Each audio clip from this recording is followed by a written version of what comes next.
Thank you, Rachel. It's great to be here with everyone today. I'm Brandy Brown. I'm the Climate and Energy Advisor within EGLE. I lead our Office of Climate and Energy and help guide our state's plan towards carbon neutrality.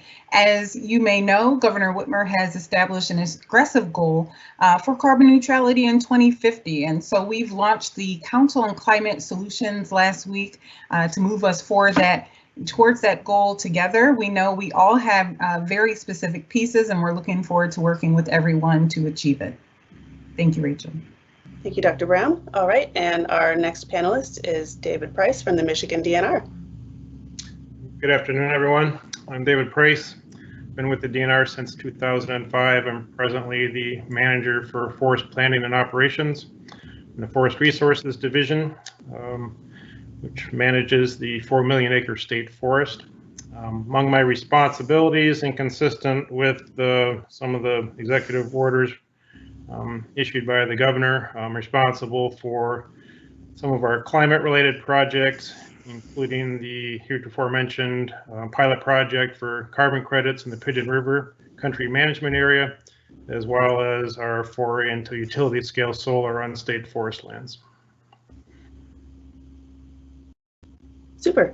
So our next panelist is Dr. David Skoll from Michigan State University. Thank you, Rachel. Good afternoon, everyone. It's a pleasure to be here. I'm David Skoll. I'm a professor in the Department of Forestry at Michigan State University. I've been working on forest, carbon, and climate change for about 30 years.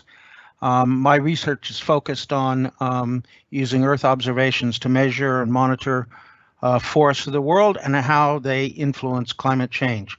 Recently, I've been involved with the policy side of things through the United Nations Intergovernmental Panel on Climate Change. I was a member of the Chicago Climate Exchange on the Forestry and Offsets Committee, and have done some work with the California program through the Governor's Forest and Climate Fund program. All right, thank you very much. And the next panelist we'd like to introduce is Josh Strauss from Blue Source LLC. Thanks, Rachel. Yeah, my name is Josh Strauss. I'm a vice president at Blue Source. We are the country's oldest and largest carbon offset developer. We have deep expertise in forest carbon development in both the compliance and voluntary spaces. And we will be partnering with the DNR on the development of the Pigeon River pilot project. Really enthusiastic to be here, and I think that this is really going to be a fantastic first up project, and couldn't be happier to be taking your questions today. Thanks, Josh. And following him, we are introducing Rich Tuzinski from the Nature Conservancy. Thank you, Rachel. Good afternoon. Yeah, I'm Rich Tuzinski. I'm the Director of Protection for the Nature Conservancy's Michigan program. Been with the organization about 16 years. In that capacity, I handle all of the real estate land transactions for conservation on behalf of our own suite of preserves across the state, as well as working with our federal, state, and local partners. And as of recently, really working to implement to mitigate climate impact through our natural climate solutions and working on our forest lands of the state. Thank you. Great. And rounding out our panel is Scott Whitcomb, also from the Michigan DNR. Hey, thanks, Rachel. I'm Scott Whitcomb, Senior Advisor for the Executive Division of Michigan DNR. I've been in the department for 22 years. My background is in wildlife management, and most recently, before coming to Executive Division, I managed the Pigeon River Country State Forest for 11 years. And while in Executive Division, I'm working on natural climate solutions in natural and working lands. Great. Thanks to everyone for your introductions. So at this point, we can now jump into questions. So we'll start with Josh with the very basics. So our first question is, what is a carbon credit? Yeah, and I'm glad we're able to start kind of at the foundational level, because it's of course important that everyone understands that. But a carbon credit, or an offset, is the fundamental unit that tracks carbon dioxide and other GHG gases throughout this type of system. And so basically 1 metric ton of carbon dioxide equals 1 carbon credit or 1 carbon offset. And these are produced by entities taking verified actions to either avoid greenhouse gas emissions or increase sequestration of carbon. Great. So with that baseline, our next question is for Scott. So Scott, can you describe the DNR's carbon pilot project in the Pigeon River Country State Forest? Yeah, let me get myself off mute here.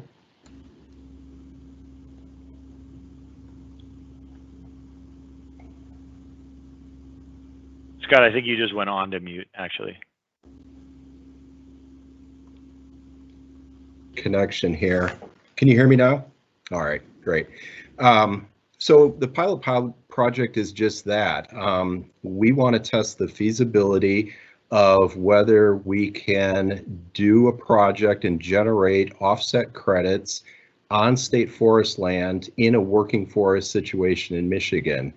And this really has not been tried before on state forest lands. So this is a first in the country. And so we're testing it out. We're looking at using the American Carbon Registry and using improved forest management techniques and methodology to generate these credits. And it should be stated that one of the reasons that the Pigeon River Country was selected for this was because it's the smallest state forest unit and it's managed for some very unique and special objectives there.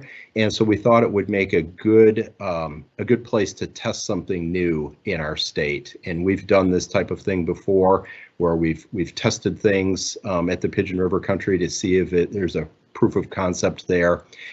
And one of the things about the Pigeon River Country, for those of you who maybe aren't familiar with it, it's home to Michigan's elk herd.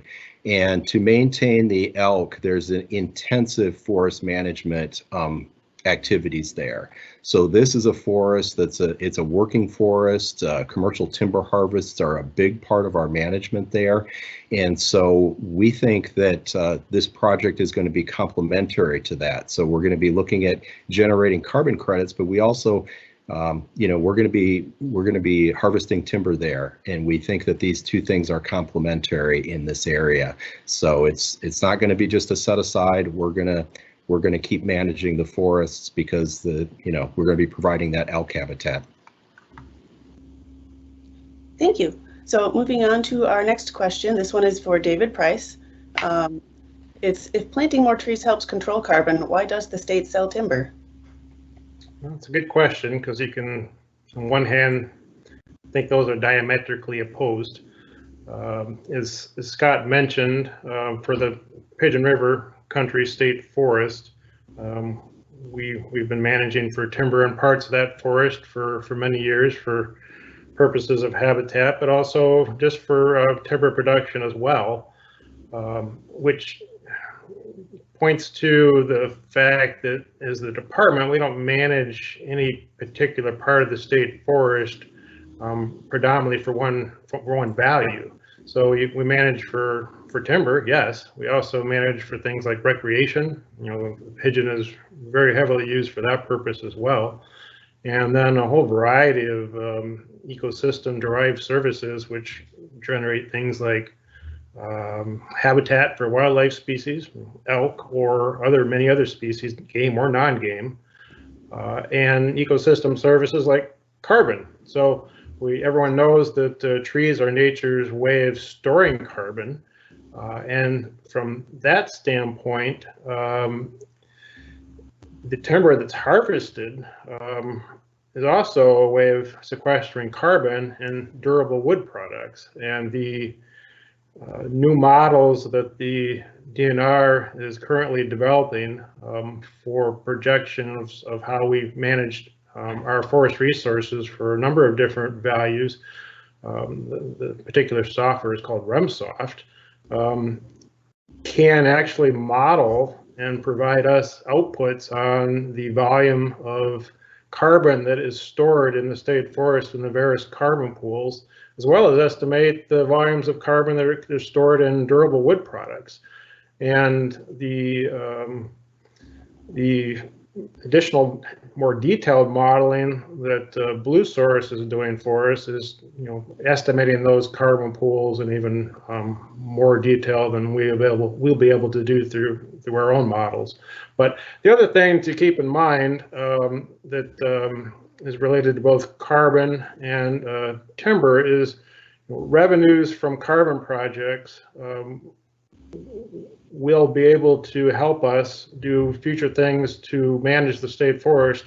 And one of the primary things we're thinking of doing is, of course, investing in more planting additional trees, which can provide additional carbon storage into the future. So the two things are really related.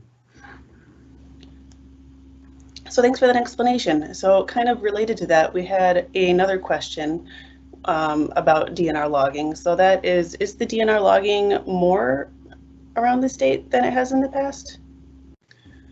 The short answer is no. Of course, when you drive through the forest and you see a new timber harvest, that can look shocking at first, depending on the type of harvest.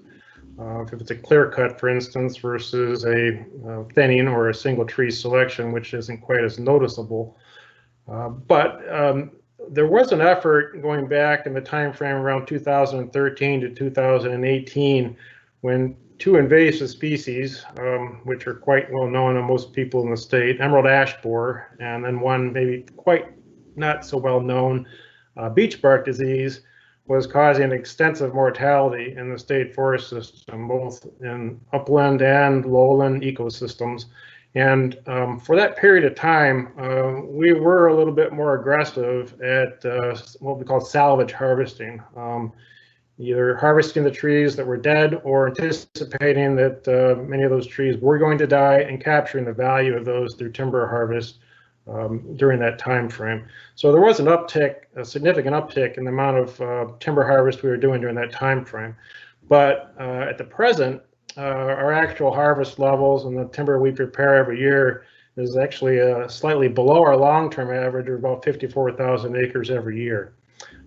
So in the long run, no, it may seem if you go see your spot that you are most familiar with, all of a sudden the department is managing timber in an area you've never seen before. But in the gross sense, no. The department is not any more aggressive than we have in the past, with the exception of those salvage efforts. The other thing I just point out, just so people can appreciate it, we don't harvest timber just for the sake of doing that. We supply about 20% of the timber to Michigan's forest products industry, which is a $20 billion industry throughout the state. Both in direct economic values to loggers and local communities, but also through value-added secondary manufacturing, furniture market, for instance. And all told, about 91,000 jobs in Michigan are directly supported by the forest products industry. So we're certainly cognizant of that role, and the role we play, I should say, in supporting that industry, particularly in northern Michigan. Thank you. So moving on to our next question, this one is for Dr. Brown. So in our pre-panel survey, we received a few questions about the U.S. Climate Alliance, a coalition of governors from 20 states who have committed to reducing greenhouse gas emissions. Can you please tell us a little bit about what that is and what its goals are? Sure, happy to. So the USCA, or U.S. Climate Alliance, is a collection of U.S. states considered subnationals to the UN Paris Agreement. And what they've been doing and what we've been doing for the last few years without federal direction on this issue is to work together to understand what works best for our state. So there has been a lot of learning going on, working with our international partners, understanding what strides they've made and how and if it applies to Michigan. One good example I can give you on that is when I started in this position, I didn't know a lot about Michigan's forest products industry or any natural working lands other than, just having some family land, about 40 acres here in southwestern Michigan, and watching my uncle find someone to log the property every now and then. So what it's done for me is given me a good baseline understanding of what's occurring across the country, what's worked in places like Finland as they're reaching for decarbonization goals and working with their forest product industry, and how possibly Michigan can develop something that works for all of our stakeholders as we move forward. So just to cap that off, it's been a really good learning ground and testing ground of new ideas as we are moving into an energy transition to map out what works best for Michigan. Yeah, I can add to that, Rachel. So Michigan is a member of the U.S. Climate Alliance. Governor Whitmer did that with one of her first executive orders after she took office a few years ago. And so we do participate in that, particularly with the Natural Working Lands group for U.S. Climate Alliance. And many of the projects that we're doing are directly related to that. This carbon project is one of them.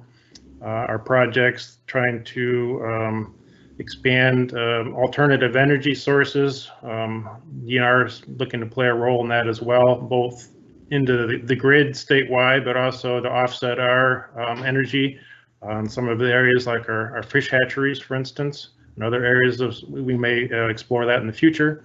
And then other aspects like trying to increase the number of trees we plant, both on private and federal and state forest lands. And so there's a number of things that are underway directly related, or that stem back, I guess, to our involvement with U.S. Climate Alliance. And as Brandy said, the goal there is to help really further the goals of the Paris Climate Accords. Great, and it looks like Brandy has a little more to add to this question. Thank you. Yeah, thanks for that, David, for reminding me to say that there's a lot of variation or differentiation amongst the state partners who are part of the USCA. So I want to point out there's California, there's New York, but there's also North Carolina, who we've been able to learn a lot from as they are navigating issues. Some of the politics are similar to what we have here in Michigan. And then more of our southern states are starting to explore ways that they can engage because they've seen some growth in the pilot projects we're doing and how we're being able to transition to energy sources that are bringing more financial resources to states. Thank you. Great. All right, so moving forward, I think our next question is for Scott. So this was in our pre-panel survey. We received a few questions about federal involvement. So is what we're doing a federal program or related to one? No, it's really not. And to be honest, I'm not really sure where those misconceptions are coming from, Rachel, but it's not a federal program. It's voluntary. It's for those companies that want to demonstrate to their shareholders or their customers or even their employees that they're committed to making positive changes for climate. And so it's strictly voluntary. It's not a tax. It's nothing that would be required. Any company could buy credits, or even an individual could buy credits. So it's certainly open-ended, and is something that someone would want to do, and we would be providing those credits for them. I think it's really interesting. We said before that this is a pilot project. Michigan's really the first state forest that's enrolling in this. But when we polled other states around the nation, there's about 25 of them that are looking into similar programs. And so we're sort of on the front end, but we're certainly not going to be the only ones who look at this space. And so we can expect others to probably follow in our footsteps. Yeah, that's probably true, because I've had personal contact with Vermont, DCNR, Wisconsin, DNR, folks in the forest products industry in Minnesota, Alaska, and there's going to be more, I'm sure. Great, thanks for that explanation. So this is probably part of a larger conversation, but one of the questions that we want to share a little more on, and this is for Brandy, is so with this project, what are some of the other things the state of Michigan is doing to mitigate the effects of climate change? Well, some of the easiest things that we can do to decarbonize are just, watching how much energy we use. So we have been looking at our energy use across state facilities and being able to monitor and understand what we're doing. So some of the simple things to do are turning off lights, switching to LED lights, and this helps us in a few ways. So one, it helps us save money. We're able to take those resources that we are creating through reducing our energy consumption and pour that back into state agency business. Outside of the basic energy efficiency, we're working with a lot of external partners across the state, working with heavy energy intensity industry to understand what their plans are. We have some major stakeholders like Dow Chemical, who has their decarbonization plan, and we like to understand how they're viewing things and how to make sure that we're all aligned. Great. So how does this pilot carbon credit project kind of fit in and help address climate change? Before we move on to that, can I follow up on that previous question, Rachel? Sure. Yeah, so some other things Michigan DNR are doing, it's not related to something we've already talked about, is in the area of what's called climate change adaptation. And I think there's a question later on, I'll get to this in greater detail, but things like how do you monitor your current forests to make sure that they're not being stressed by, we'll say, a warmer or wetter climate into the future? How do you look at species that may be better climate adapted into the future and assessing how they may do in Michigan through test plantings, for instance. And so there's a number of things that we're going to be building into our next forest management plan. We've started that process now of modeling and rewriting that plan, which won't be completed for at least a year or two down the road. But those aspects of climate change adaptation are something we certainly want to pay attention to. And I think I'll talk more about this related to another question. Sure. So again, revisiting, this is a question for Brandy and maybe for Scott as well. So how will this this pilot project kind of fit into the scope of work being done by the state of Michigan? Yeah, so I can kick it off and Scott can get into those important details. So generally, as we're learning more about moving towards decarbonization, there's a lot of things that we haven't done from a state level here in Michigan. And so having this pilot helps us really understand how does it work here? What are our stakeholders feeling and thinking about it? And if a model that we are maybe borrowing or learning from somewhere else, if it actually works on the ground here. So that acquired learning, that experiential learning is really important if we are going to have something that Michiganders buy into and that it is sustainable for our future progress within the state. Scott?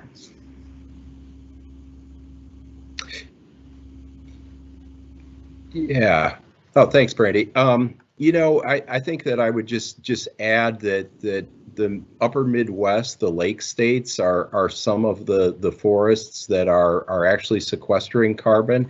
And I think this will help inform our state of knowledge. And as we start talking about greenhouse gas inventories in these various sectors, such as the natural and working land sector, I think it's going to be important to describe what our forests with these different management practices and whatnot are contributing towards greenhouse gas sequestration and things like that. So I think we can learn a lot there in this area, and and this program is really part of that. And again, we're also going to be tabulating the contributions made by durable forest products that are harvested too. So that's part of the equation that we'll be looking at when we're doing these calculations. Yeah, I'd add to something Scott was saying there that in the lake states, we're quite fortunate with our forest types. Our forests are expanding, growing, sequestering more carbon that's being harvested. That in comparison to some of the problems out in the far west, where due to things like drought, mountain pine beetle, they've lost forests. Their carbon stocks are decreasing. They're heading in the opposite direction of where they'd like to go. So we're fortunate in the lake states, we don't have that problem here. The other thing I'd add related to this carbon project and how it addresses climate change, keep in mind that selling carbon credits really isn't kind of a silver bullet for solving all climate problems. It's just a tool in the toolbox. There are, as you read in the news probably every day, many companies trying to reduce their carbon footprints for a number of reasons. One, because their stakeholders are demanding that, or two, it just makes good business sense from a dollars and cents standpoint. And so you see a number of industries trying to reduce their carbon footprint, but in reality, that's very difficult. And even if there was desire to go to complete carbon neutrality, there are some businesses, let's look at any of the electrical generation companies in Michigan or the auto plants. Sometimes they have to generate or produce carbon or emit carbon in the course of their business. And as much as I'd like to, it's hard to get around that. And so carbon offsets provide a vehicle or a tool for that portion of carbon that they really find hard to otherwise eliminate to offset through things like good forestry. So that's where we kind of fit in here. So I just wanted to make sure that got addressed. Great, thanks for that explanation. So our next question is for Josh, and it is, how will large carbon projects like this influence harvest volumes and management decisions across state land systems? Yeah, and I'm glad this got asked because it's a great question. And ultimately, it's important that folks understand what this carbon commitment really is. So the idea here is this doesn't mean that any forest that's participating, in this case, the Pigeon River country, is locked up and not allowed to be harvested at all. What it says is that starting, at the commencement of this project, from that point on, the state agrees not to reduce stocking below that level. So we know for sure that for the life of the project, in this case, the next 40 years, there will not be a reduction in carbon stocks. Those will be locked in. Now, moving forward, the state is committing to not cutting up to or definitely not beyond 100% of annual growth. So as those stocks continue to increase, new credits can be generated from the increased carbon stocking on these forested areas. But it's envisioned that not 100% of growth will actually be maintained. Some of it will continue to be managed through good forestry, positive silviculture, and so this is not a complete alternative to sustainable harvesting. What it is, it's a layering effect that has some adjustments on management today, but most significantly, takes off the table the option for really heavy harvesting in the future that would fundamentally change the stocking levels across the participating forests. That's a great explanation. So in that vein, are carbon credits going to be sold this year? The project is actively underway, and though the credits won't be actually changing hands this year, where the buyer will actually pay the state for the credits themselves. My company is actively in discussions with large potential buyers about putting in place purchases. So it's envisioned that we will have a sale that is designed to be ready to go through come issuance of credits in 2022. So the answer is a little bit yes and no. Yes, there should be a sale locked in this year, but the transaction will take place in 2022. Yeah, another thing to point out, the process that was laid out for us by Josh's company, Bluesource, and we started this work in the last November, December timeframe. Is an 18-month timeline from the beginning of the project to the middle, where they are collecting inventory data, analyzing it, marketing it, the whole process is going to take a year and a half from beginning to end. So it sounds like there's a lot going on and a lot of good information out there. So maybe a question for Brandy here is, how will the people of Michigan, the state legislature, how will we be informed about work like this and other climate initiatives? Yeah, that's a great question. So there are a lot of balls moving in the air at all times, and the best point of contact is the agencies who are responsible for the work. So in this case, for the pilot project, Scott and his team under the director there, DNR, are going to be the best points of contact, and all of the agencies have regular check-ins with their legislative connections, and their legislative liaisons are able to have those regular information checks. I'm not going to speak for Scott, but I know at Eagle, for a lot of our work, we keep our websites updated, and you guys can always feel free to shoot us an email. Those email addresses are always public, and I take a lot of phone calls from folks with all sorts of questions. So I'm here if you would like to reach out. Great. So our next audience question that I will jump to is again for Josh. So that is, can you tell us a little bit about how carbon credits are sold? Are they sold on the open market? If not, why so? How does that work? Sure, yeah, and it's also a good question. Though there are some over-the-counter markets for voluntary carbon credits, such as the ones that will be generated here, there is not a sort of central, all-encompassing marketplace with clear and visible pathway to purchasing credits from every project. And as this market grows, there's a target to try and establish a central repository that plays a role like this. But the key thing is the current markets that exist that are over the counter like that really focus on the sort of lower cost credits that are sometimes considered more commodity credits, like that can be purchased internationally, that have less additional environmental benefits aside from just the core carbon component. And one thing that it's important for people to understand, that particularly in this voluntary market, though the unit that's being fundamentally quantified is the carbon offset, the buyer also pays for other components of the project. Now that can be, in the case of a forestry project, habitat, it could be air quality, it could be water quality, it can be recreational opportunities. So all these other things that are less quantifiable, they also play a role in helping understand why someone would want to participate and purchase these tons. So what BlueSource does is we have a really large network of the largest buyers for these units, and we will discuss with them on bilateral, through bilateral agreements, just what their willingness is to pay for the premium benefits of these projects. And what the bilateral discussions really do allow is a deep sort of diligence of the project by these buyers.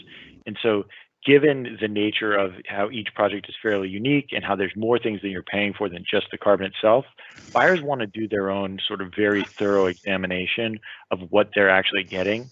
And a project like this, with all the additional benefits and really just how charismatic this forest is, I think will really benefit from that. And we're already having some excellent discussions with buyers. So, yeah. Great, thanks so much. So at this point, Dr. Skoll, you've been pretty quiet, so we've got a question for you. We've heard a lot about compliance versus voluntary markets, so can you help distinguish the differences between them for us? Yes, Rachel, sure. This is a really good question because it kind of gets at the heart of what things are here.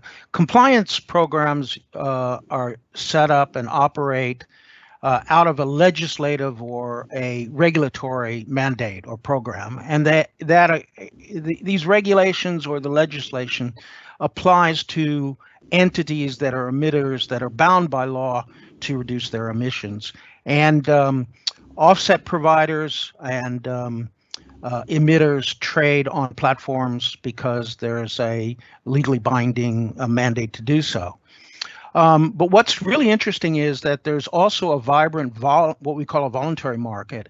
And this is a trading market that is similar, operates on many of the same principles, certainly the same principles about measurement and monitoring, reporting and verification as the compliance markets, but are usually populated by buyers who are entities that are making business decisions to reduce their emissions or to reduce their so-called carbon footprint. And they do this for a variety of reasons that have to do with corporate and social responsibility, shareholder mandates, risk management, climate change risk management, and so forth. It's become widely known in most circles that this is an efficient way to run a business.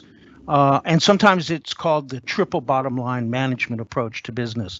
And so you have a lot of entities like companies that are doing this for these kinds of reasons.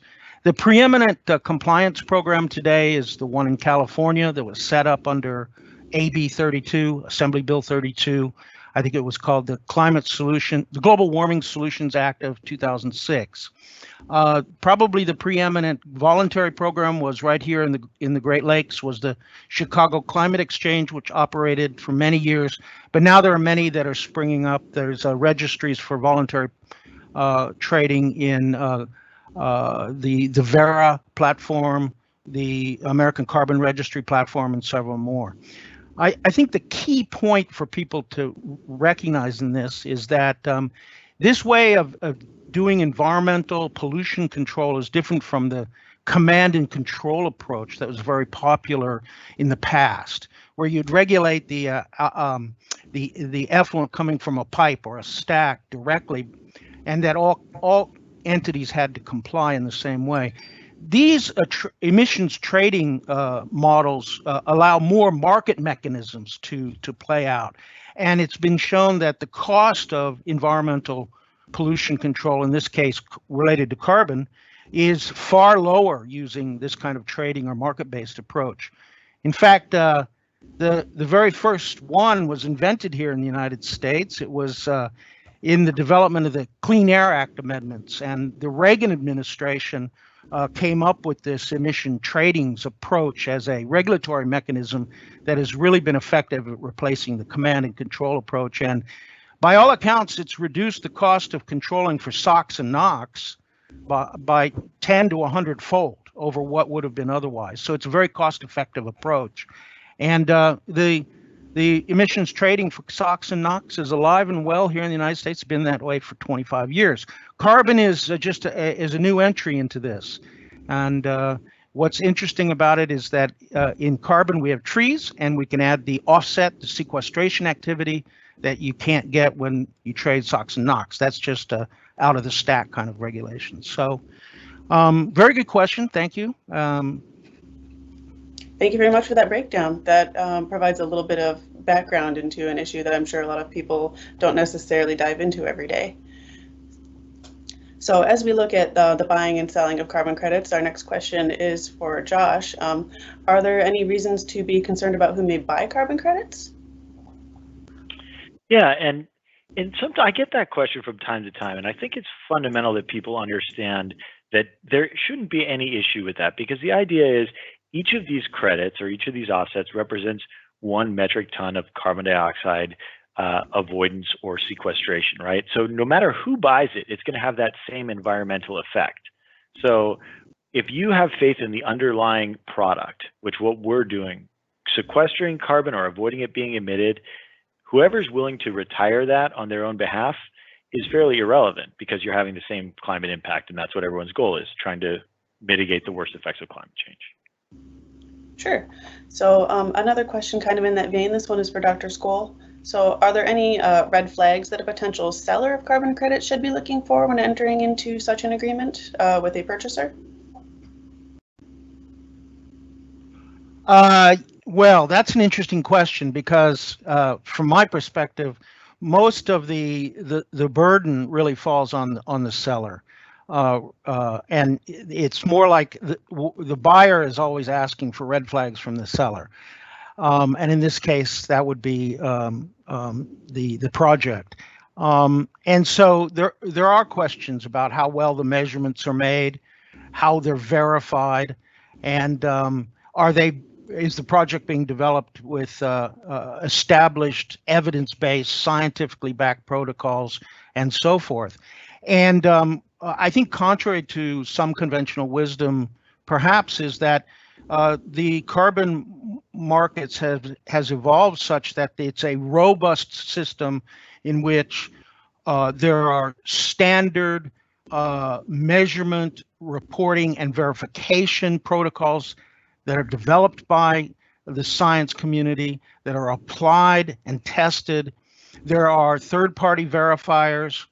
The platforms and the financial instruments are FINRA level quality instruments, and the system is like that. If your seller is adhering to the protocols and best practices that are like these, then you're in good shape. And so that's a critical reason, I think, why engaging a company like BlueSource to guide the process and making sure it's done according to proper procedures. Yeah, that's an excellent point. And just so folks are aware, the department put out what's called a request for proposals, which outlined some of the very things that Dr. Skoll mentioned, that we desired to use the American Carbon Registry, and there was a number of other things that we wanted to make sure we were able to vet ahead of time before we selected a company to represent us in this endeavor. And we had bids from several very well-known entities, and we asked these kind of detailed questions as part of our evaluation of the responses to our request for proposal. So anyone an entity, a land ownership, who has an interest in entering carbon markets, be it a large-scale organization like Michigan DNR or a smaller organization from the timber industry, do your due diligence. If you have the ability to not have to go through an RFP process, fine, but interview several companies, and frankly, all the ones that were involved in our process were very qualified. Any one of them could have done the project probably, and we had that confidence. We selected BlueSource for a number of other reasons, which we don't need to go into intimate detail today, but you do want to do your homework in advance. Thanks. Dr. Skoll, did you have something to add? I think Josh had his hand up. Oh, I'm sorry. Go ahead, Josh. Thank you. Yeah, I had, but I mean, a lot of it was covered. I was just going to second all the things that Dr. Skoll had been saying about all these. There are important metrics. There are important groundwork that has been laid for what makes a quality unit, what makes a quality offset, and that's 100% what BlueSource focuses on providing. This is going to be a top flight project, and it's going to have some of those the most premium types of credits that you can generate. So we're happy to be ticking all those boxes to make sure that our buyers are going to be getting the best product possible. Great. Dr. Skoll, excuse me. No, I'd just add that one of the fundamental pieces is this question of measurement, reporting, and verification. And I would just comment that the development of standard protocols, best practices, standards goes back 20 years, as you can imagine, through to the IPCC, the Intergovernmental Panel on Climate Change, that has developed some of these methods in very thick, bounded books of procedures. And they've been adopted in one form or another by many of the voluntary and compliance markets.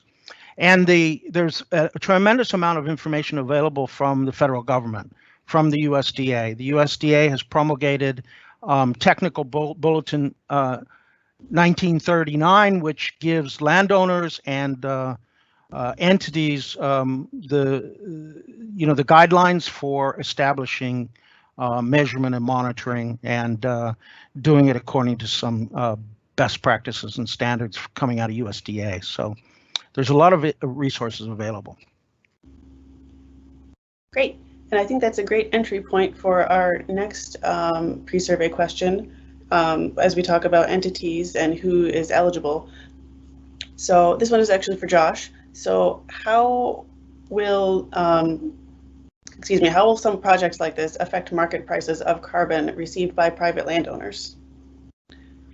Yeah, sure. So, I mean, a public project of this size is a very exciting first of, but when you're talking about the total amount of credits generated, we don't foresee this being something that's going to have major impacts on the supply-demand structure within the voluntary market.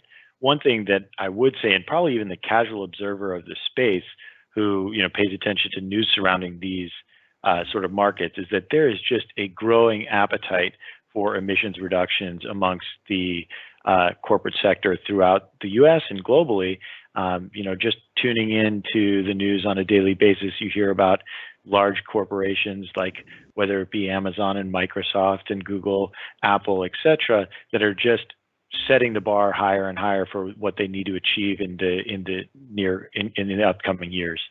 And what we're doing is trying to put the best projects together to help satisfy that demand. I think that there's going to be ample demand for the credits from this project. We're already seeing considerable interest. And what I'm hoping is that as opposed to actually, as far as affecting pricing, I think that what I'd really like to see is this affect more landowners to get involved in potentially participating in adding supply to this market, because I think there's plenty of demand there. It's just a matter of satisfying it with high quality credits. Great, so that leads us to our next question, which is for Rich and also for David. So you can take pieces of this as you will. It's so how do private landowners kind of fit into this program or with carbon mitigation in general? What sort of opportunities are there for small landowners for carbon or tree planting, things like that? We had a lot of questions from people who really are interested and want to get involved. Great, thank you, Rachel. I'll take the first part and then hand it over to David. It's been great listening to my fellow panelists.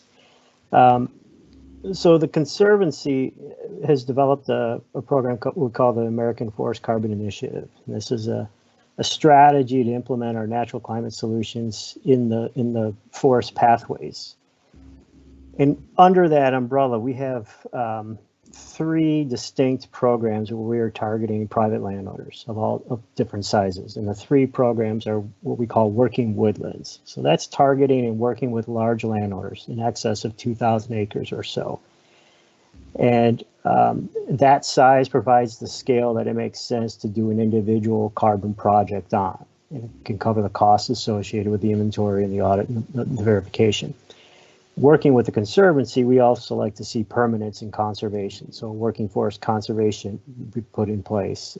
We work with them on developing a forest management plan, forest certification through sustainable harvesting, and then access to the carbon market so they financially participate in it. That's kind of on the larger landowner. In the medium size, we have this what we call the forest co-op program.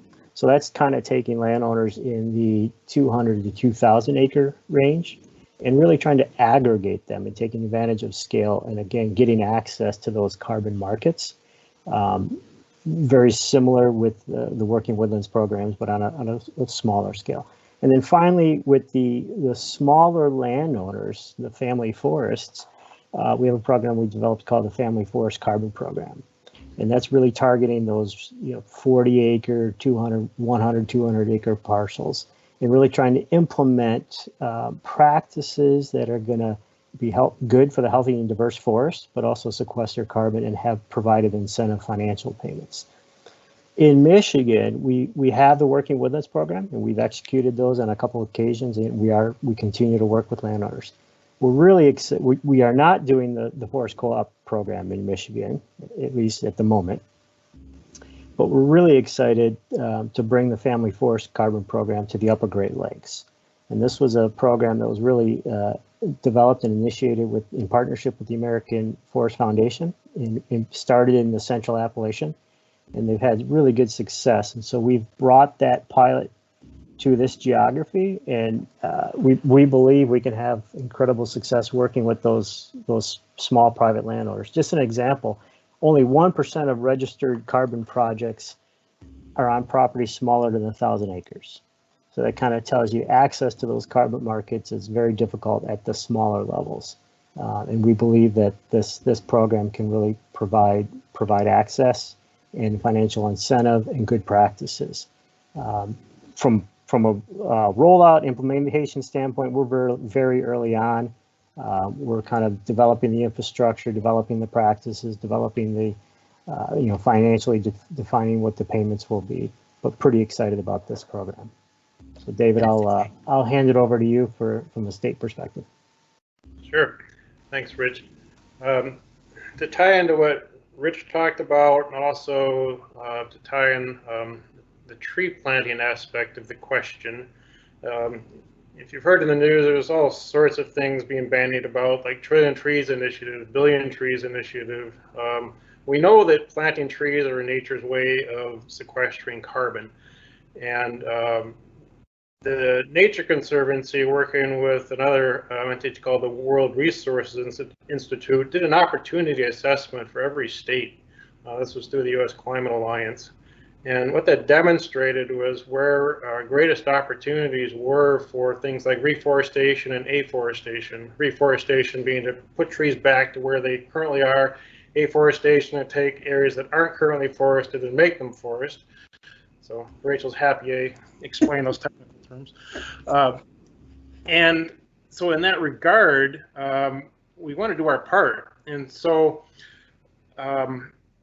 working with folks, again, at the World Resources Institute, and a number of other partners, including Nature Conservancy, Arbor Day Foundation, Michigan Department of Agriculture, Rural Development, some entities in the forest industry in Michigan, a company called Forest Resources Services, and Buer Lumber, which is one of our bigger softwood mills here in Michigan and nationally. We're trying to put together a program where we can accomplish planting trees on non-industrial private land. That's probably one of the biggest opportunity areas. You know, we have a role in state forest. Our national forest partners have a role to play in this, but non-industrial private forest land is a good opportunity, and planting trees is expensive. So what we want to do is put together a program. We're applying for a grant from the Natural Resources Conservation Service for millions of dollars, with partner dollars being injected as part of that as match, to incentivize to basically plant trees on private property owners' lands, whether they're currently forested or not. And we're really hoping that we can get that grant and launch that program. It'll be a pilot project in the Northern Lower Peninsula to start with. We'll probably initially focus on conifers because that's what initially we can produce and plant at scale. And how this might tie into some of the programs Rich talked about is Nature Conservancy has programs where they're interested in tree planting as well. And to potentially offer, as part of this program, an outreach to private landowners is to serve as a means to perhaps also add on things like their family forest carbon program for a property owner who has existing forest land and might be interested in such a program. So we'll be having a lot of outreach to private forest landowners through this tree planting project that we hope to get established. But in that manner, we see a good opportunity to present to private property owners other programs that they may wish to be involved in the future and take advantage of. Great. So as we talk about tree planting, that leads us into our next question here for Dr. Skoll. So it's what types of silvicultural practices are best for increasing carbon on the landscape? And I should preface that with silviculture refers to growing and cultivation of trees. So are there better ways to grow trees that make more carbon get sequestered? I guess is the question. That's a great question, especially if you're a landowner and want to start doing something about it. So yes, there are a number of silvicultural practices that are known and that can be applied here. I would say that a lot of it depends on context, the type of land you have, and financial issues and so forth. So there's no silver bullet, there's no one thing that's best, but we can talk about a couple of things. One is, of course, conserving what you have, conserving carbon stocks in the land that you have. but that's kind of obvious. Tree planting, as David Price was talking about, is a really good way to sequester carbon and bring carbon into the system from the atmosphere. In fact, interestingly enough, the one thing about forestry that is different from all other climate change mitigation strategies is it's the only strategy that is focused on both reducing future emissions and taking excess carbon out of the atmosphere that is already forcing climate change.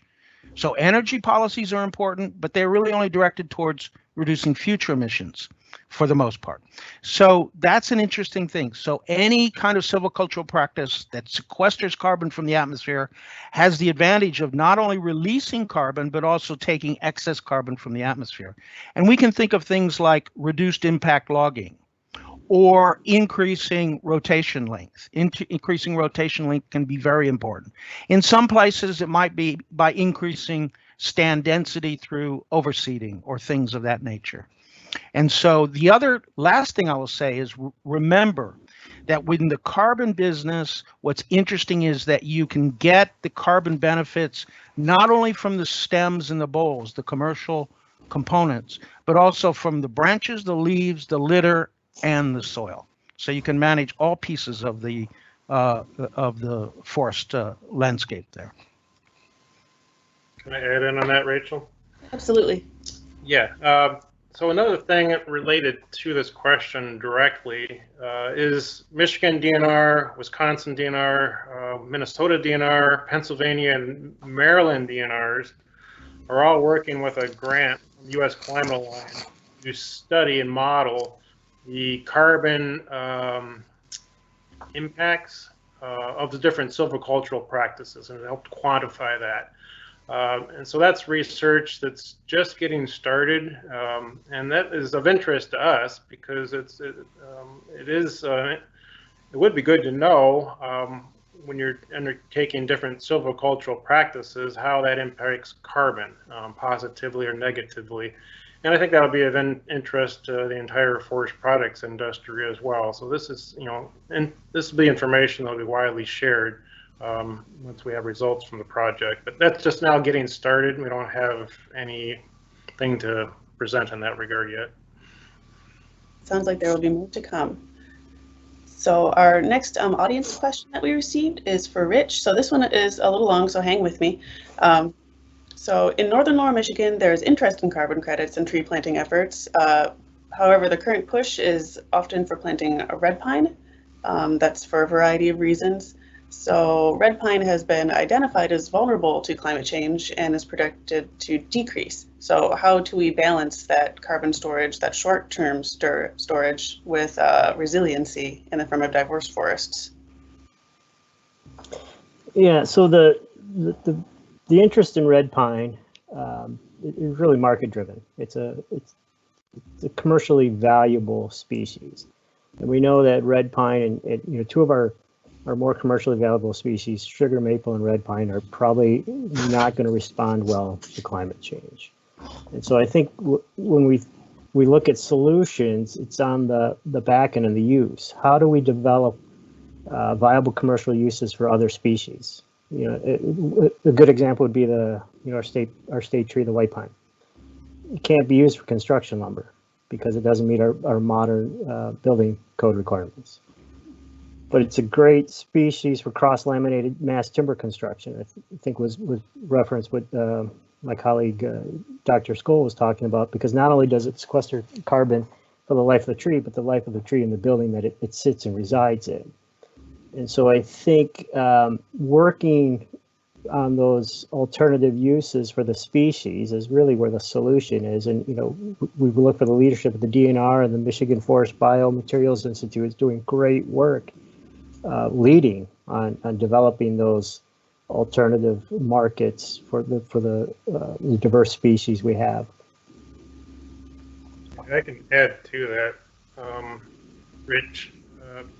So red pine is, the species we have at present. It's native to Michigan. We know through research that's been done by the Northern Institute of Applied Climatic Science and others that it's a future that there are species that may be stressed if our climate does indeed become warmer and wetter in Michigan. It's not to say, however, it's just going to blink out. And we still plant red pine in the state forest for the reasons Rich talked about. And another reason is right now we don't have a surrogate species otherwise to plant. There's no equivalent species in southern Michigan that we could plant in northern Michigan at the present time. What we are looking at is some research if indeed red pine does start to indicate stress, and we see that in the future its growth and productivity in Michigan may be diminished. What species could we plant to replace it? So if you go south of Michigan to Ohio, you have to go all the way to southern Ohio before you find shortleaf pine. That has been planted in Michigan, southern Michigan, a little bit historically. But what we need to do, this is related back to climate change adaptation, is to experiment with species like shortleaf pine and see, well, across a gradient from south to north in Michigan, where would it do well at present time? That may be the future species that maybe replaces red pine in some areas of the landscape, both in the state forest and other ownerships.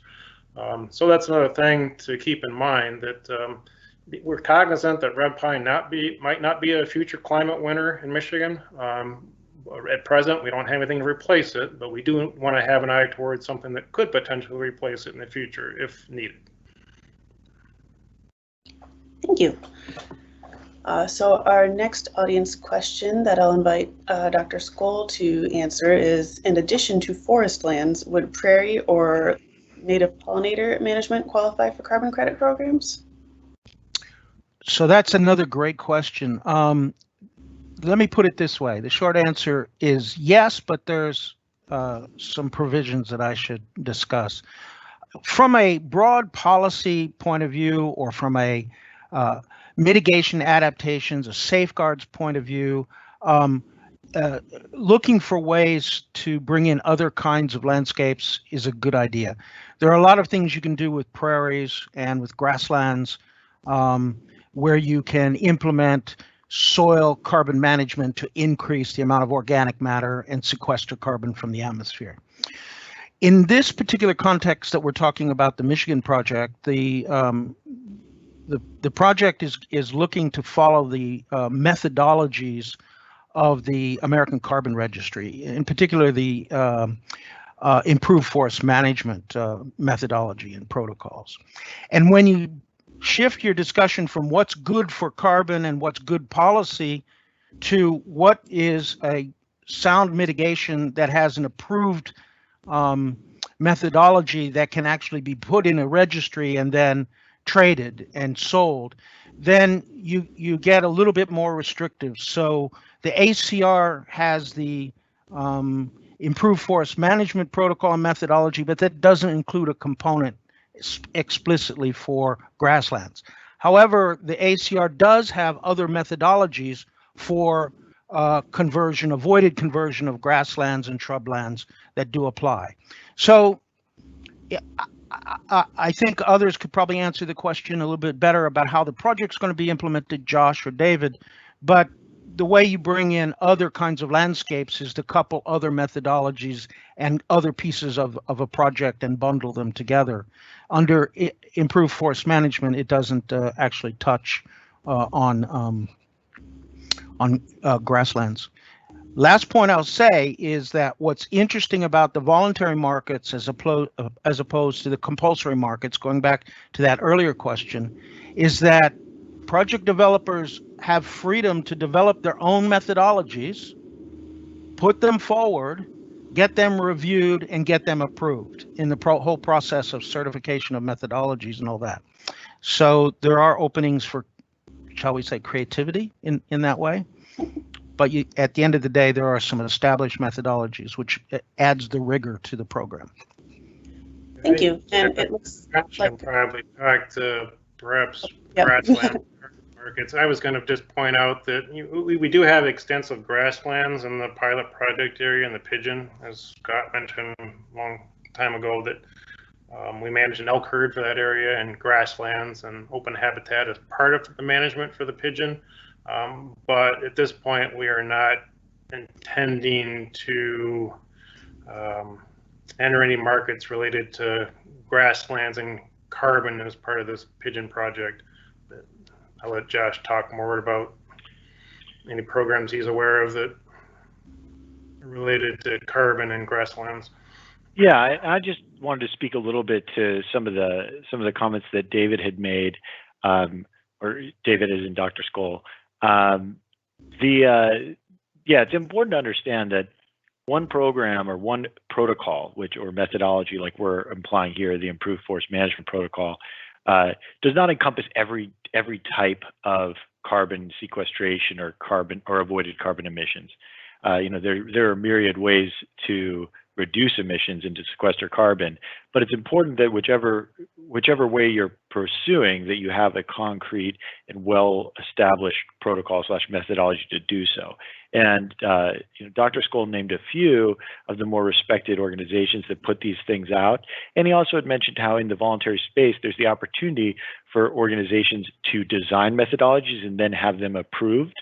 One thing I wanted to emphasize is that if someone is going to have a new methodology that they design, the approval process is very rigorous, and there's a reason why, though there are so many different ways to generate carbon offsets potentially, that there are not equal amounts of ways to quantify them and get the approval of these registries, just because it's quite a long and arduous process to get enough third-party buy-in and scientific community approval for one of these protocols / methodologies to really gain traction and get the get one of the major registries, whether it be American Carbon Registry, Climate Action Reserve, or Verra, the three biggest in the U.S., get them on board with permitting units of carbon dioxide equivalent to be issued and serialized under their registry for those types.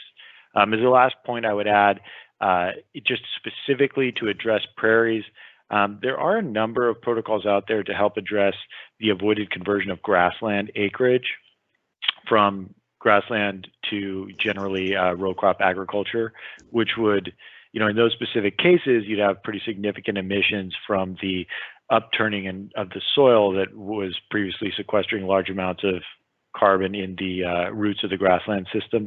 So that does exist, but the methodologies are fairly limited, and there's only so much carbon that is actually sequestered in the root structures to varying depths.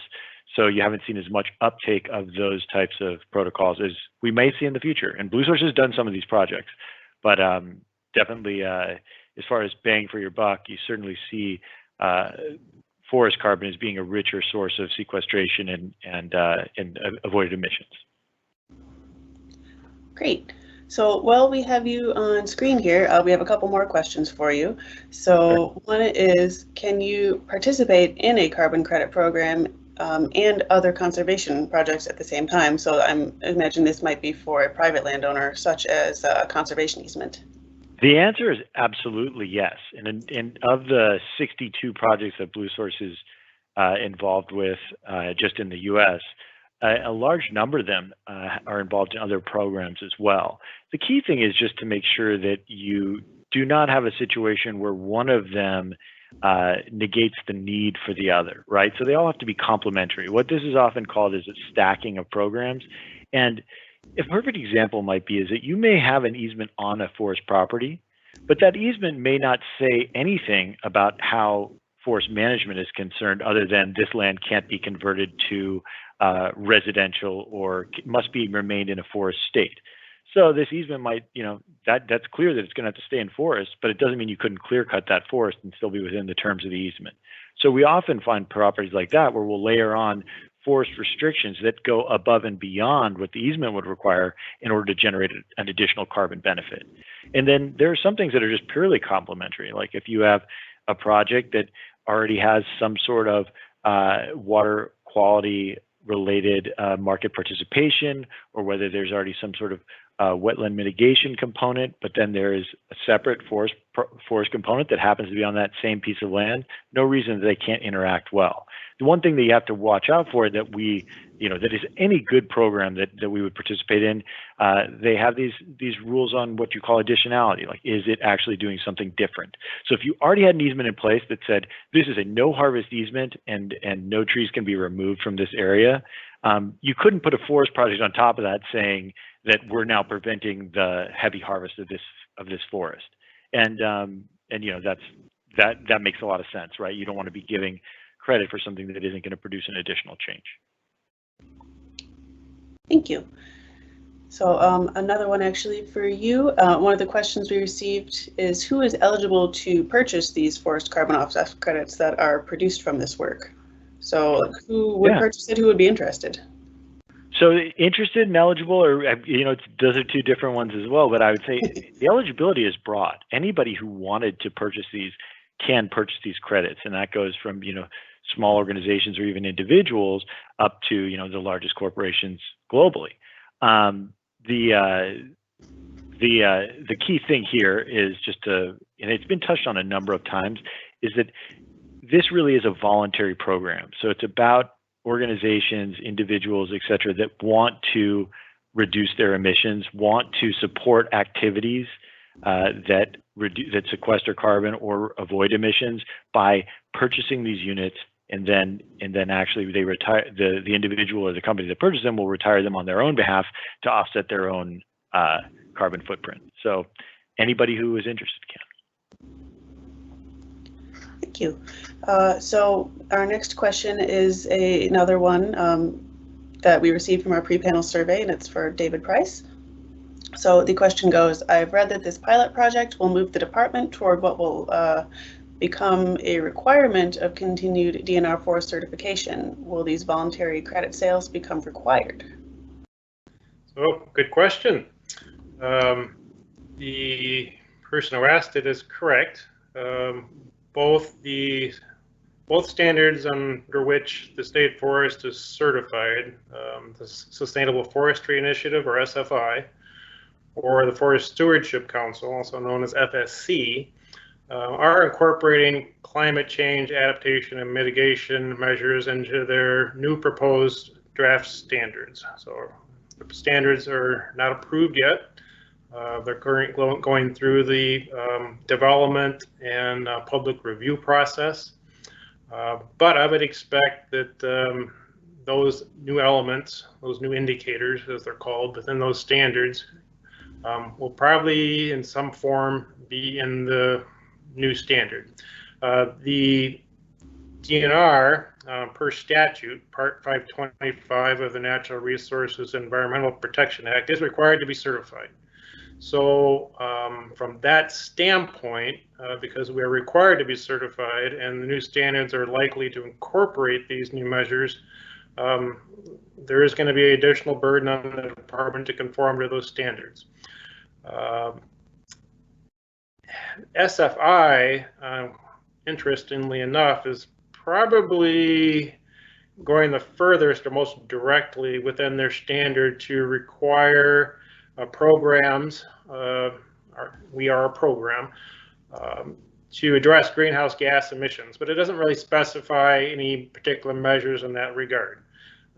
So the DNR had, even before these new draft standards were out, had started a number of projects, again, under the impetus of the governor's executive orders and the desires of our department director.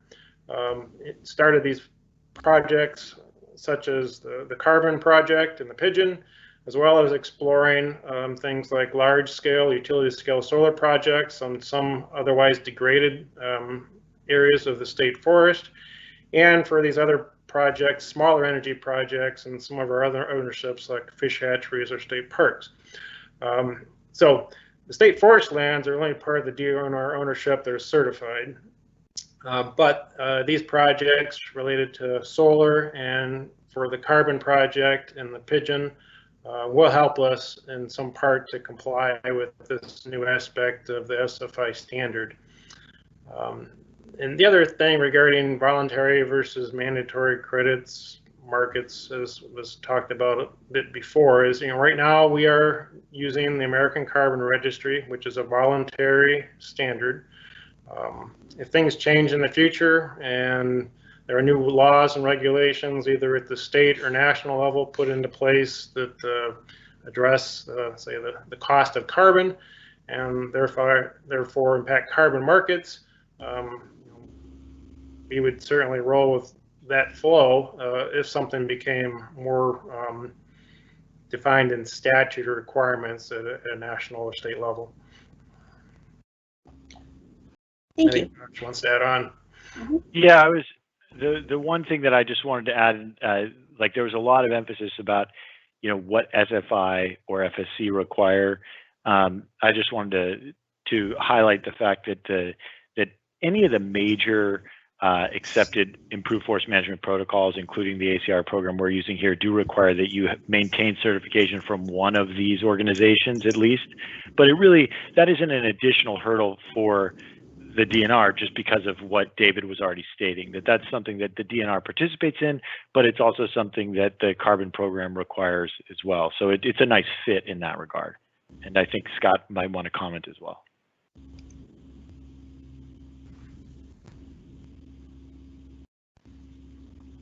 Yeah, thanks. Yep, you're live. I think you're muted. Yeah, Scott. Yep. How's that? Perfect. I've got this lag going on, so I'm not sure whether I'm muting or unmuting and can't keep up. But, David sort of alluded to this earlier in the department. A lot of this, obviously, there's the forest certification aspects about what's going to be required on our state forest systems, but DNR has a 4.6 million acre public land portfolio in the state, and really climate adaptation and mitigation, really especially adaptation and sort of planning for the future, preparedness at our facilities. It's really crucial that our plans align with these climate changes. And we have a lot of, I talked about our field focus and our field footprint. We're dealing with record high water levels at our state parks, washing away the shorelines. There are infrastructure impacts that we need to prepare for. And so if we're planning and writing management plans that plan for adapting to change and planning how to be prepared for these future events, so we don't have trails washing out, so we don't have some of these huge infrastructure impacts within our system, that's just common sense, planning for the future. So obviously we're looking through this project, through the utility scale solar projects, we're looking at using our footprint as part of the natural climate solutions here. But really we need to take climate change into account in all of our planning functions in the department. It's just that important. And so that's what we're going to be looking at. We have got the public land strategy is coming out. We're going to be looking at the role of climate there. There's a trails plan. I'm not sure if there's climate in that, but that should be something we look at. And as we engage with our stakeholders around the state and talk to them about what we're doing, one of the things that they've been sort of applauding is we are looking forward with this and we're sort of future planning. And so they're happy to see us take this, take climate seriously and take, being prepared seriously as we go about our business as an agency. Thank you for providing some more of that perspective on what the DNR is doing as a whole. Before we move on to our next question, we did mention forest certification and we threw out a couple acronyms, which are SFI and FSC. If someone would maybe fill us in on what those are. I already did that, Rachel. Okay. Just want to make sure that we grab that. So following up, our next question is also for you, David. So it's, why would the state grant Bluesource LLC the ability to sell carbon credits without going through a bid process? Yeah, that's a good question.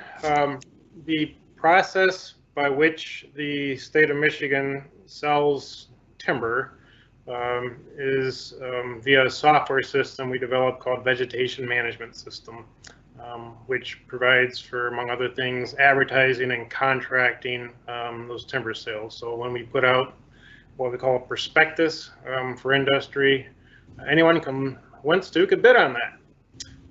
And then we generally go with the highest bidder to award a contract. Our software system is not programmed to sell carbon credits. That would be an IT project to do that. I'm not sure we even have the in-house expertise at present to write the requirements to do that if we wanted to at the present time. And moreover, we don't have any experience ourselves on selling carbon credits. It's a very specialized market. There's interest outside of the state of Michigan. Right now, we just advertise timber sales only within the state of Michigan. And so in that regard, we decided we needed to, through that RFP, request for proposal process I talked about earlier, retain the services of an expert company, organization to help not only quantify the carbon and put together a project for us, but provide brokerage services. And as part of that, Bluesource, as our contractor here, is seeking the best price they can possibly find within the current frame and bounds of the voluntary carbon market for each ton of carbon they can market for us. So by extension, I guess, they are our competitive bid process in this regard at the present time. Now, in the future, if we decide to sell more carbon credits and it becomes a bigger process, might we look at doing something different, working with a company like Bluesource and how we advertise and contract those? I don't know, maybe. But at the present time, for this project, we need an expert to help us. Oh, it looks like Scott has something to add. Yeah, and the way that question was asked, I just want to be clear that selecting Bluesource was a competitive process. So that was that request for proposals was responded to by a number of different companies, and Bluesource was selected as the best value to the state of Michigan. So that was an open competitive process. Thanks for clarifying that. So at this point, we've gotten through most of our pre-panel questions, and we do have a few live questions that we can address. So I will invite folks to jump in as they feel that fits their expertise. So one of them right here is, if the state agrees not to cut more than 100% of growth, FIA data shows that natural mortality in forests is equal or sometimes more to than harvests. Will this project require harvest levels which will reduce carbon emitting mortality? And I can read that again if anyone likes. Yes, please. So it's, if the state agrees not to cut more than 100% of growth, FAA data shows that natural mortality in Michigan forests is equal or sometimes more than harvests. Will this project require harvest levels which will reduce mortality? I can speak to this to a degree, and I don't know if David Price may have some bit to chime in as well. But the whole goal of the management that's going to be part of this project is to increase carbon stocking and maintain carbon stocking. So any management that led to mortality that would lead to a reduction in overall standing carbon is going to be a detriment to the project, and all of our management is going to stray away from that. Now, I would say that depending on the areas of forest that are being considered, and we're talking about the pigeon in particular here, there isn't a concern in the immediate silvicultural prescriptions that not cutting 100% of growth is going to at all lead to some kind of mortality or dieback during the lifetime of this project, which is 40 years. So, David, I don't know if you had something to add. Yeah, and thinking about it. So, yeah, we don't harvest 100% of growth. Mortality is a natural function of any forest ecosystem. Trees either as they get old, die or decline. Are natural pests and pathogens which cause some more tree mortality with any given forest landscape at all times. And in general, we as a department don't proactively go out and try to harvest those trees that are dying here and there throughout the state forest. If there are trees that are dying within an area we've set up for a timber sale, we'll certainly take advantage of that. The exception to that rule where we see excessive mortality due to other causal effects. So in particular, the examples I gave earlier related to invasive species, which cause large-scale mortality like emerald ash borer, beech bark disease, then yes, we take some proactive measures to try to capture the value of that timber before it's lost. We are fortunate in Michigan that we don't have, other than those invasive species, a lot of large-scale events that are causing forest decline, which would precipitate more harvest and capturing of natural forest mortality. Occasionally we get a large wildfire, and we have done timber salvage after wildfire, but that's a very low value product at that point. So I guess looping back, the other thing to keep in mind here is that our understanding as part of a carbon project, that is if there did happen to be some catastrophic event within an area where we have marketed and sold carbon credits, there's a buffer pool that the American Carbon Registry maintains to account for those acts of God. So we don't have to pay back the credits. Those things happen. And Josh maybe can talk more about that. Hopefully we addressed the question. Yeah, I know that this is a bit tangential, but I would just to even put a finer point on it, because I think that buffer pool, or basically the insurance pool that every project that participates in this program has to contribute to, is crucial. Because as folks think about this long enough, it doesn't take long for people to start to realize, well, wait a minute, what if despite the best efforts of management, there was some kind of massive loss of carbon, and then all of a sudden everything you've done, all of a sudden you've sold these credits, and are people taking advantage of emissions reductions that didn't happen? And the answer is nearly a fifth of all the credits generated by the project need to go into this insurance pool. And at no point, just like if you were paying for your home insurance, that you don't get that reimbursed. Like, provided we don't have a catastrophic event, that doesn't mean that now there's more credits that are going to be sold. Those stay in this protection insurance pool to cover anyone else in the program who might have such an event. And up to this point, there have been very few of these events, and the buffer pool is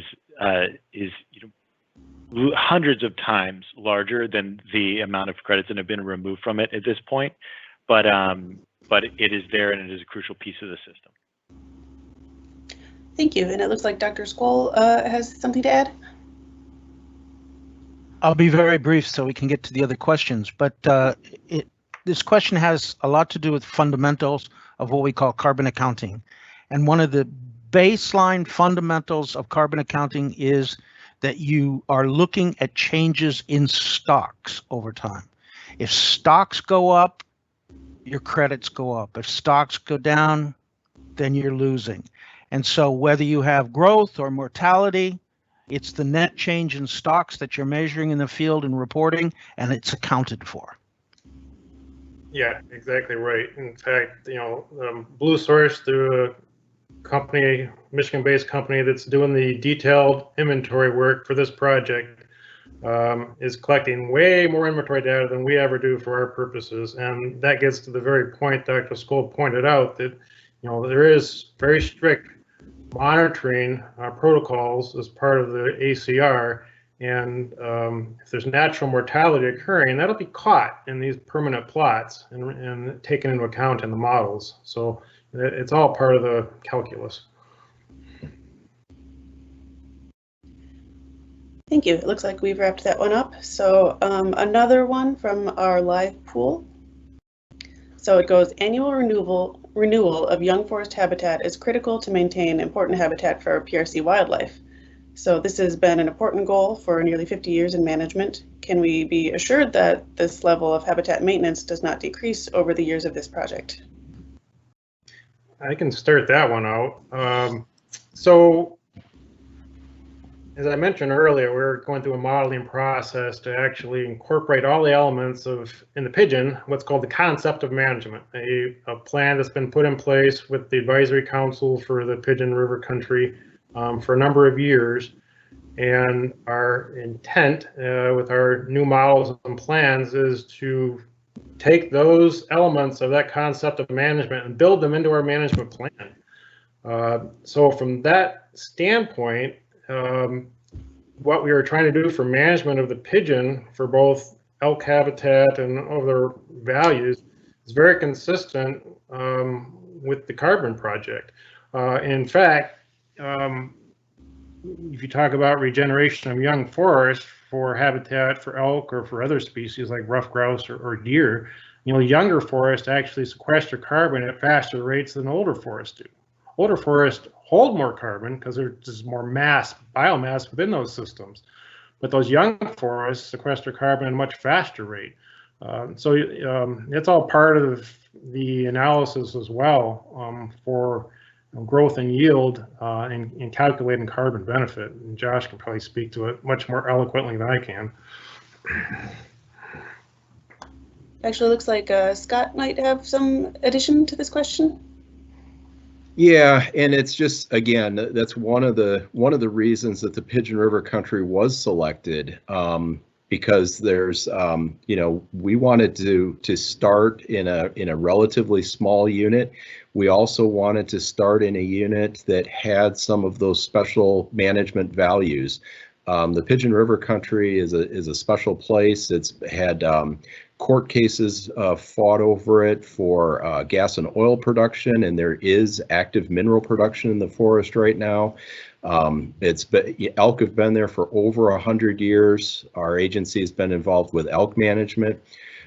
Over 50,000 acres of the Pigeon River Country was acquired with hunter license dollars, again putting an emphasis on wildlife management. And then quiet recreation is a really a strong part of our management there. And David alluded to the concept of management, the management plan that's been rewritten twice for that area. We've got an 18-member citizens advisory group there that has been consulted with this. And so we think that this fits. The carbon management is complementary. We don't think it detracts from what we're doing with wildlife management and wildlife habitat there. We don't think it conflicts with the working forest model that we're using there. And so we think all of these things are in alignment and can be complementary to each other. And so I think this is a win-win. The other thing is that this area has a lot of, Josh and others have mentioned some of the co-benefits of carbon sequestration, water quality, air quality, things like that. Pigeon River Country is managed for those things too. We've got a strong commitment to water quality with the Song of the Morning dam removal being done there. There's just, if you kind of stack up the management over time in that area, there's a lot of things that this project is just completely consistent with. And again, that's one of the reasons that this area was selected, because it has all of those values. And if you're going to test something, you want to test it in a place that's going to be under a little bit of a stress and under a microscope. And PRC certainly has been that way. It will probably continue to be, and we think that this is consistent with that type of management. Thank you. Does anyone have anything else to add to that one? All right, it looks like we can move on to our next question. So this one I think might be more on the private side. It says, how can carbon credits mesh with timber stand improvement projects?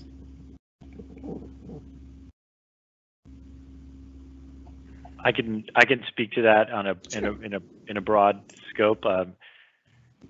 often the name of the game with carbon is increasing total forest stocking and over a period of time. And often timber stand improvement projects can, by opening up canopy and to a certain degree, by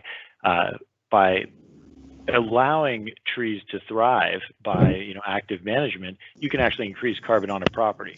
Another major important piece that is often gained in terms of carbon through timber stand improvement is that you can focus on raising more long-lived wood products. So instead of having without that timber stand improvement, you might have a situation where there would be a lot more pulp and paper type products that were established on a given site.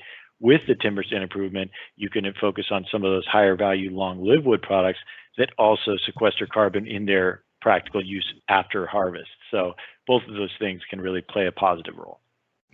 Yeah, timber stand improvement very often is trying to do a couple of things: increase the growth for the forest stand, or increase the value of the forest stand. And so, yeah, they can play a role in that regard. Another aspect of it, and this is more so out west than in Michigan, but thinning forests to reduce undergrowth and the volume of potentially flammable materials, as we see in California and some of those states out there. You can make your forest more resilient to things like natural fire, so in other words, fire could be less catastrophic and more something that is a natural part of the ecosystem. Thank you. So another question that we had from our audience is Mr. Price indicated that Bluesource is using a different process for selling carbon credits. That is understandable. However, how is the DNR dealing with public participation and the review process? Right. So we've tried through both through the Pigeon River Advisory Council, through information we've released to the public, through this event itself, to make public awareness of this project greater. We're not trying to hide anything in that regard. So, can you repeat the question and see if I'm missing something there, Rachel? Okay, so we're using a different process for selling carbon credits. So how is the DNR dealing with required public participation and review process? Okay. So how are we sharing this? Yeah, so we have a normal process we use for things like timber sale, proposed timber sale projects. This project didn't line up exactly well or fit in with that existing framework, but we will do our best to make sure that there's public input along the way for this project. And if we decide in the future we want to do more projects like this, we'll probably have to figure out a more routine methodology to do that. Our existing process we use, which is called the compartment review process with public open houses, frankly, is not very well attended. We're trying to figure out better ways to reach the public, to inform the public of our intent for different management practices related to timber sale or habitat work or all sorts of other things that the DNR does to manage state forest plans on behalf of the public. Yeah, in this instance, right now this is a one-off, but if it becomes something that's more common, we'll have to figure out the more routine public process, I think. Scott, do you want to add anything?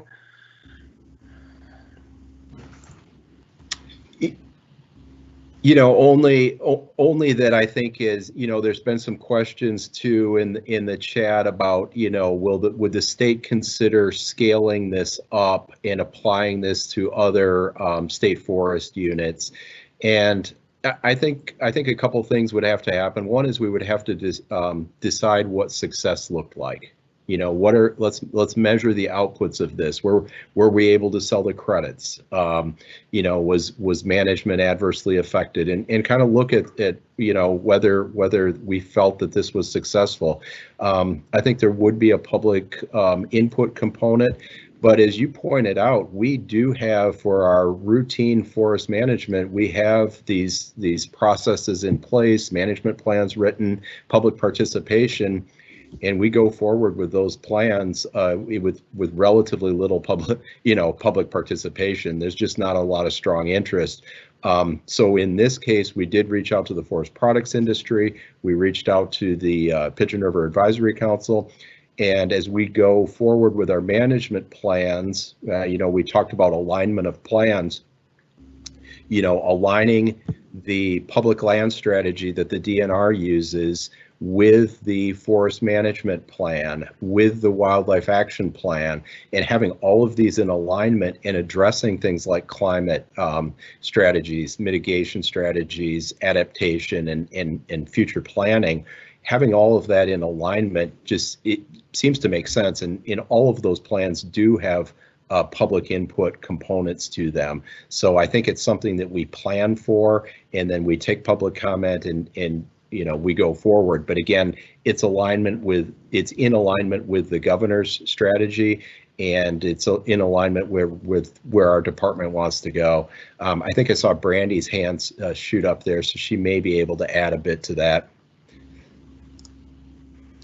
Thanks, Scott. Yeah, I think you covered it, but I just wanted to stress again that this is a pilot project and a voluntary engagement project. So I think by listening to the question, I was hearing a little bit of what we do in our processes when it comes to different regulations or rulemaking, and there are very formal processes and required public engagement on those. So because this is a pilot project, the engagement's a little different, but I heard both David and Scott talk about the desire to have more folks give input and that they are actively seeking that, but you guys covered it. Thank you.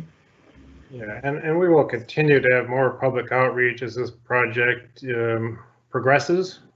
At this point, we just don't have a lot more of anything to show people because the project development is currently occurring. But later on, as we move into the later stages of the process, there'll be further public engagement. And it looks like Scott has something to add. Rachel, could you put the Big Wilds carbon project landing page, the website, in the chat? That may be helpful for folks to keep track. Yeah, that's a good point, because that's where we'll be posting a lot of information, but we'll go beyond that, of course, than just throwing information on the website. Absolutely. So while I'm doing that, I believe it's time for our wrap-up question here, which I think we'll address in sort of an alphabetical round-robin sort of way. So this question is, so when you talk to the average person about the urgency of mitigating carbon and the importance of innovative projects like this one, like the exploration of carbon credits, what do you say? Kind of why should someone care? And in alphabetical order, I guess we'll be starting with Dr. Brown. Yeah, it's a great question, and it's one I get from my friends and neighbors a lot. I tell this funny little story. One of my favorite neighbors who was really concerned about me when I got this job as climate and energy advisor, because she says, Brandy, what are you going to do? You know, the climate stuff is not real. And she was concerned for my welfare. And so I explained to her that, you know, there's good science there, but also in my former life and working with energy companies and then working with some financial institutions, that all of these businesses are planning based on the climate projections. They're already seeing their bottom lines being hit. They're already seeing their profits being dug into based on the changes in our environment, whether that is our in our infrastructure that Scott talked about, whether it's how much we have to pay to improve or maintain our homes. You know, there's a lot of things that are happening that are going to affect our communities. And the bottom line that I share with people is the cost, the money. If we are preparing now, if we are acknowledging what's going on now and doing steps to mitigate it now, we're going to save money in our insurance premiums. We're going to save money in what it takes to maintain and build our roads. And we're going to save on public health and how these things are impacting us. So I'm really excited to be part of these discussions and really proud of the work that the DNR team is doing to move us forward. Thanks so much. So following Dr. Brown will be David Price. And do you want me to repeat the question there? I think the question's, oh no, who was next? You kind of got a little bit fuzzy there, Rachel. Oops. So just to repeat, the next person to address that round robin question on the urgency of mitigating carbon and the importance of these projects, that would be you, David Price. Oh, okay. Thank you. Yeah, I can certainly add to that. So in the DNR's mission, I'm not going to read it, but to paraphrase is, we manage the current forest resources and natural resources of the state for the benefit of Michigan citizens. We manage those for both current and future generations. And with that charge, the department, and I think from the director on down, believes we'd probably be negligent not to look at the potential impacts on climate change to the forest resources that the public currently uses and enjoys in a myriad of manners that we've discussed. Timber production, recreation is huge, ecosystem services, wildlife habitat. And why should people care is those forest resources aren't static. Nothing is the same in nature over time. And in particular, if you look at the projections for climate change for Michigan, it's for a warmer and wetter climate. Many of the native forest ecosystems in Michigan are they're at the southern extent of their range. So if the climate does indeed become warmer, we need to be very diligent about monitoring those forest resources for indications of stress and decline that may be attributed to climate change. So some forest types in general that I'm talking about are some of the major ones that we've mentioned already. Aspen, jack pine, red pine, the boreal forest. And many of those, particularly in the case of aspen, have tremendous social and economic value. Economic in terms of the demand for timber, the social aspect in terms of habitat for species like ruffed grouse and deer.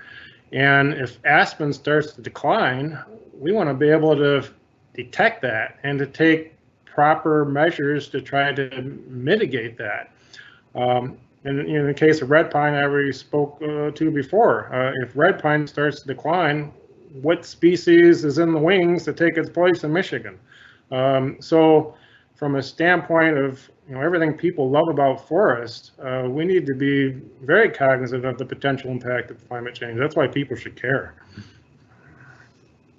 Thank you. And now I'd like to invite Dr. Skoll to address that question as well. Well, sure. Thank you.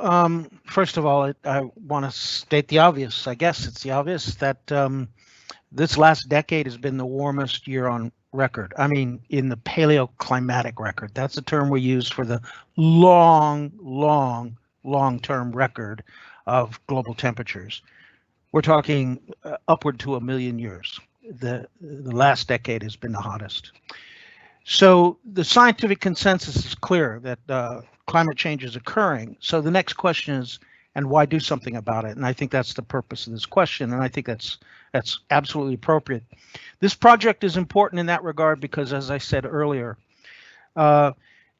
forestry and low carbon forest management is really the only way that you can reduce future emissions and take a crack at getting excess carbon dioxide out of the atmosphere back on land. More so than any kind of other, it's the only way to do that. And so this is really a great opportunity to do that. And should CO2 concentrations in the atmosphere continue to increase, and we don't get a handle on mitigation, society will bear costs. There'll be costs to bear, and that's something we should all be concerned about. And the last point I'll make is a really kind of maybe a subtle point, and that is that working on climate change has lots of co-benefits. There are, and I think Dr. Brown talked about the co-benefits to the economy, to jobs and new technologies and industries. But it's also interesting that some of the important causes of climate change are also having other effects on the global environment, like excess carbon dioxide in the atmosphere resulting in excess carbon dioxide in the ocean, causing ocean acidification, which is having a big effect on fisheries and fisheries management. Like cutting forests here and around the world fragments habitats, and fragmented habitats are known to be a source of emerging infectious diseases. So there are a lot of other co-benefits from these kinds of actions that benefit society, and we should do that. Thank you very much. And I'd like to invite Josh next to also answer this question. Sure, and it's been kind of fun hearing what each person has been saying here, just to see what strikes you first in your mind. And when I hear this question, and my mind does go somewhat along the same lines as what Dr. Skoll was saying. I just think about when you think about IPCC reports and the scientific consensus, it's basically it's been concluded that if we're going to avoid the worst effects of climate change, we need to be reducing our global emissions by around 8% a year these days, as opposed to increasing it by about 1.5%, which has been going on. I mean, you know, COVID aside, with a small bump in that, but like we really need to be making adjustments now.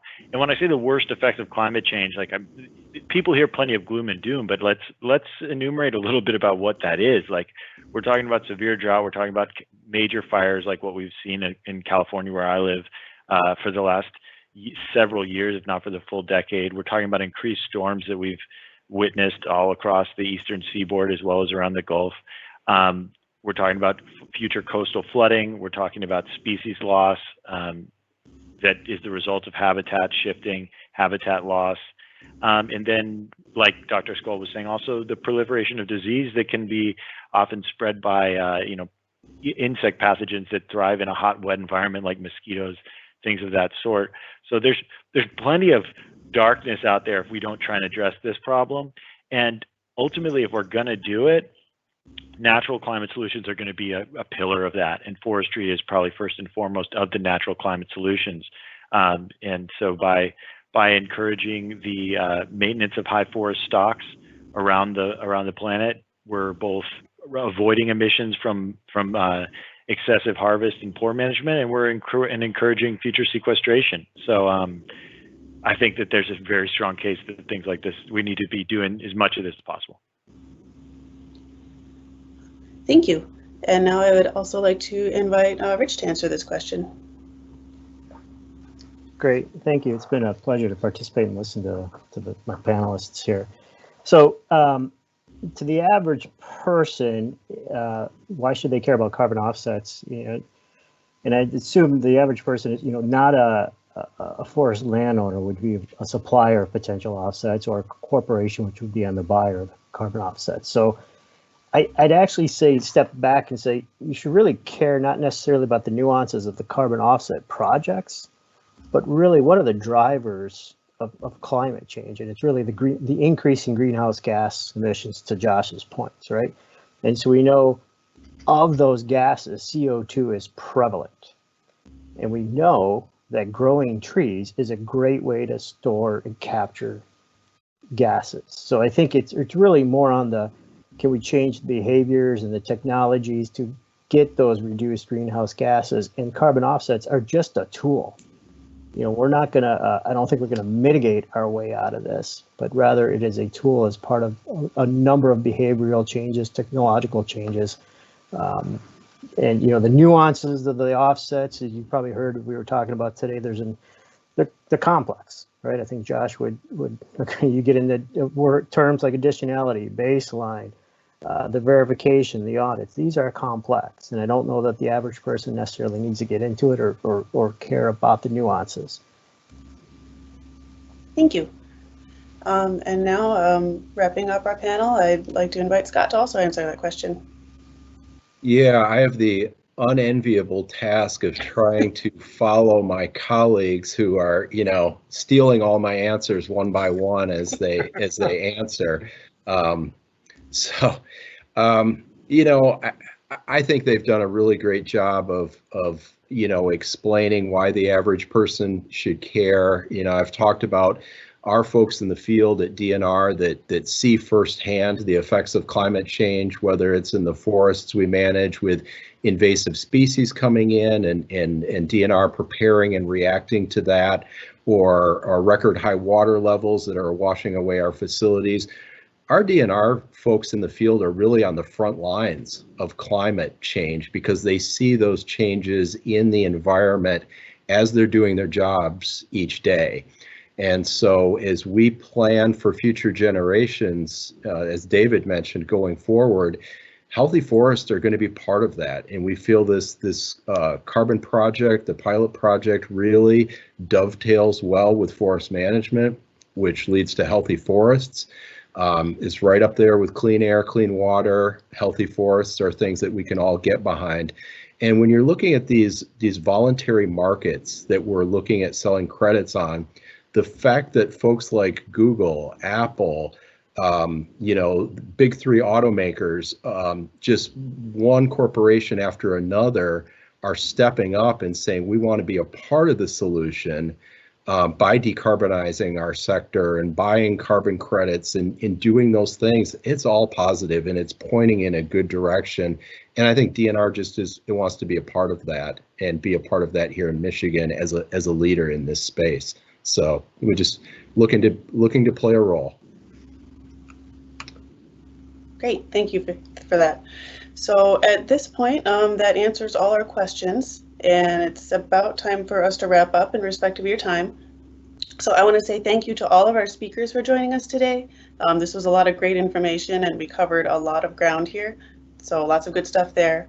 I want to say thanks to our behind the scenes coordinator, Brenda Haskell, who is making everything happen, and to our technology testers. And thank you to you, our audience, for attending. We hope you found this session very informative. You can learn more about the DNR's work at michigan.gov/DNR and michigan.gov/forestry. I've shared the pilot project information into the chat, and you can also find it on the DNR website under the Buy and Apply tab. So with that, I will say that we are closed. Thank you so much. Thank you, everybody. Thank you, everyone.